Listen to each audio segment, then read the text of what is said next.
Hi hello guys, మీరైతే aloo Manchuria part 1 చూసారు కదా. పార్ట్ 2 అయితే దీని కంటిన్యూషన్ అనమాట. ఫస్ట్గా అయితే మనమైతే ఆలూ మంచూరియా కోసం అయితే బౌల్స్ అయితే రెడీ చేసి పక్కన పెట్టేసాం. కాబట్టి మిక్సీ జార్ తీసుకొని దీంట్లోకి టమోటాలు అలాగే ఎండుమిరపకాయలు అయితే వాటర్లో బాయిల్ చేసాను అనమాట. టమోటాల మీద పీల్ తీసుకొని షుగర్ 1 స్పూను, సాల్ట్ 1 స్పూన్ వేసుకొని మిక్సీ పట్టేసుకొని పక్కన పెట్టేసుకోవాలండి. ఇంకైతే కడాయి తీసుకొని దీంట్లోకి ఆయిల్ వేసేసుకొని ఇంకైతే సన్నగా చాప్ చేసిన వెల్లుల్లి ఇంకా ఆనియన్స్ ఇంకా పచ్చిమిరపకాయ ముక్కలు వేసేసుకొని బాగా ఫ్రై చేసుకోవాలన్నమాట. ఇంకా తర్వాత ఫస్ట్గా ప్రిపేర్ చేసుకున్న పేస్ట్ని కూడా వేసేసుకొని బాగా ఫ్రై చేసుకోవాలండి. ఇంకా తర్వాత దీంట్లోకి వాటర్ వేసేసుకోవాలన్నమాట. బాగా వాటర్ వేసేసుకొని బాగా ఉడుకుతున్నప్పుడైతే మనం ఫస్ట్గా అయితే మైదా పిండి కొద్దిగా వాటర్ వేసేసుకొని బాగా కలుపుకొని అయితే దీంట్లోకి వేసేసుకోవాలన్నమాట. వేసుకొని బాగా మిక్స్ చేసుకున్న తర్వాత కొద్దిగా గరం మసాలా 1 స్పూన్ కారం అయితే వేసేసుకున్నానండి.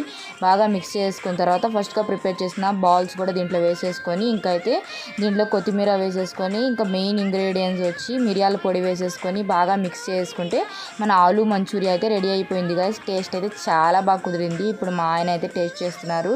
టేస్ట్ అయితే చాలా బాగా నచ్చిందంట ఆయనకి. ఇప్పుడైతే చూపిస్తున్నాను చూడండి వీడియోలో అయితే.